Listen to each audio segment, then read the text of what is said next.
কুরবানির গোশতটা আমরা 3 ভাগ করব। কয় ভাগ? 3 ভাগ। এক ভাগ হলো নিজের জন্য, এক ভাগ হলো আত্মীয় স্বজনদের জন্য, আর এক ভাগ হলো গরিব মিসকিনদের জন্য। এটা আমরা 3 ভাগ করব। এক ভাগ নিজে খাবো, এক ভাগ আত্মীয় স্বজনদেরকে দিব, এক ভাগ ফকির মিসকিনদেরকে আমরা দিয়ে দিব। এটা হলো মুস্তাহাব। এটা কি ভাই? মুস্তাহাব। আর যদি আপনারা মনে করেন আমি কাউকে দিব না, আমার কুরবানির গোশত আমি নিজে খেয়ে ফেলবো, তাতে কোনো সমস্যা নাই, আপনার কুরবানি হয়ে যাবে। আর আপনি মানুষদেরকে দিলেন, খাওয়াইলেন, বিলাই দিলেন, দেওয়ার পরে যদি সেই মানুষদেরকে খটা দেন, তাহলে সেই কুরবানি সাথে সাথে বাতিল হয়ে যাবে। কি হয়ে যাবে? বাতিল হয়ে যাবে।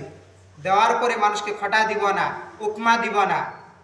এরপরে মানুষ প্রশ্ন করে, হুজুর কুরবানির গোশত কতদিন রাখা যায় বা খাওয়া যায়? এর উত্তর হলো, কুরবানির গোশত আপনি যতদিন পর্যন্ত সংরক্ষণ করতে পারবেন ততদিন পর্যন্ত আপনি কুরবানির গোশত খাইতে পারবেন।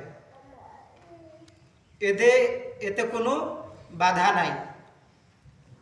আগেরকার জামানায় তো গোশত এই হালিকাতে শুকায় রেখে দিত, এটা সারা বছর খাইতো, বিভিন্ন শাকের মধ্যে দিত, মজা লাগতো।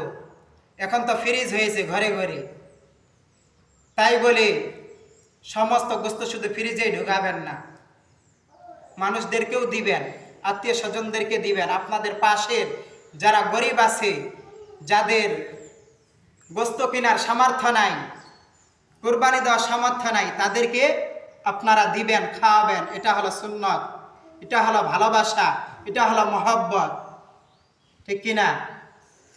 আপনি কুরবানি দিয়েছেন, আপনার গোশত আপনি একাই খাবেন, এটা হইল? মানুষদেরকে দিতে হবে।